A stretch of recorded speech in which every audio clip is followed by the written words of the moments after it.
In this video, I'm going to show you how to put a low-pass filter onto a patch.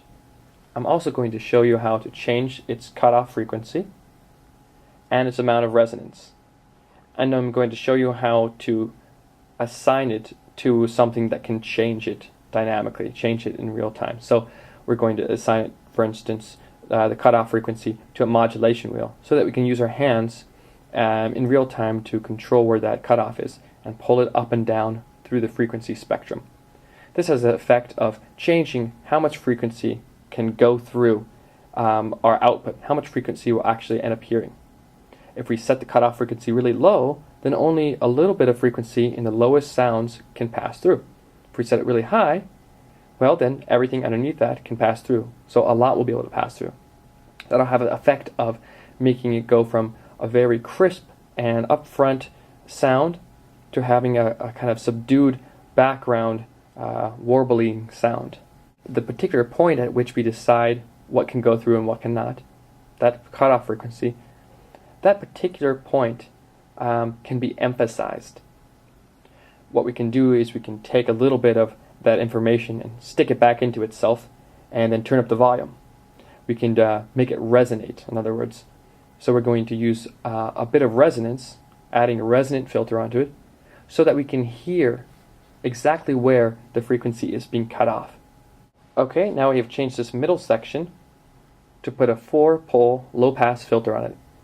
And as you'll recall from last time, a pole is a reduction of 6 decibels, okay? 6 decibels per octave.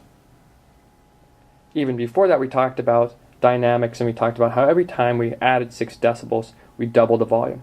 We can go backwards and have the volume in the same way, and that's what this does. Every pole is a reduction of that frequency above the cutoff filter. It's a reduction of those frequencies of twice, or it makes it half as loud every octave. That's for one pole. But this is a 4-pole, so we have a 24 decibel reduction, substantially more. Each octave then, after the cutoff frequency,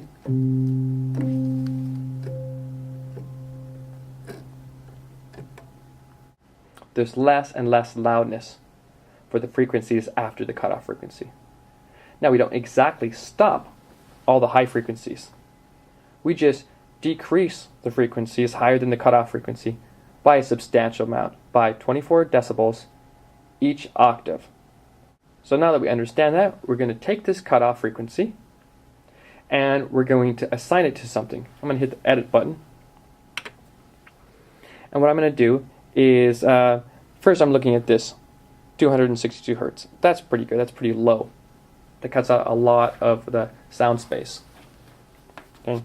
Somewhere around an octave below middle C or something about that. Okay? I'm going to go over here where it says source, and I'm going to change the source. And what I want to change it to is modulation wheel. So I hit the plus button twice. I can hit 0 again. Hit the plus button twice underneath the scroll wheel on the right. It goes to M wheel, modulation wheel. And that's the wheel on the left-hand side of the keyboard that you can move up and down. The one that's not locked with a spring load. Now I'm going to tell it how far in cents, how far I change this frequency. Going to do my magical 7200 again. So 12 times 6 octaves, where each semitone has 100 cents, is going to be 7,200 cents. So I have a 6 octave change here in my depth, and I'm controlling that change by the modulation wheel. So now I hit something.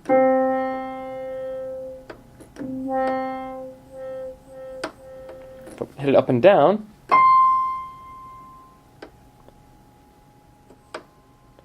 With this high note, since I'm decreasing all the way down to 262 hertz, I can effectively just turn off the pitch by moving down the modulation wheel. From down here, much further,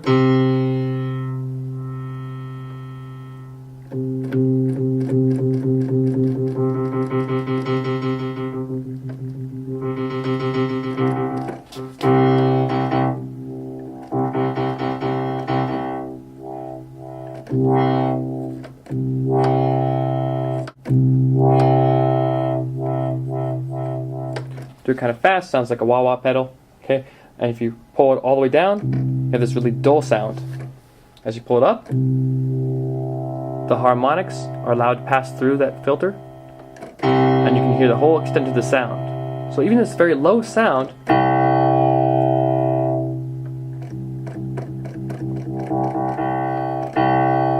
contains a lot of pitch information in the higher areas because of its harmonics. So I'm using this filter to subtract them out. Subtractive synthesis.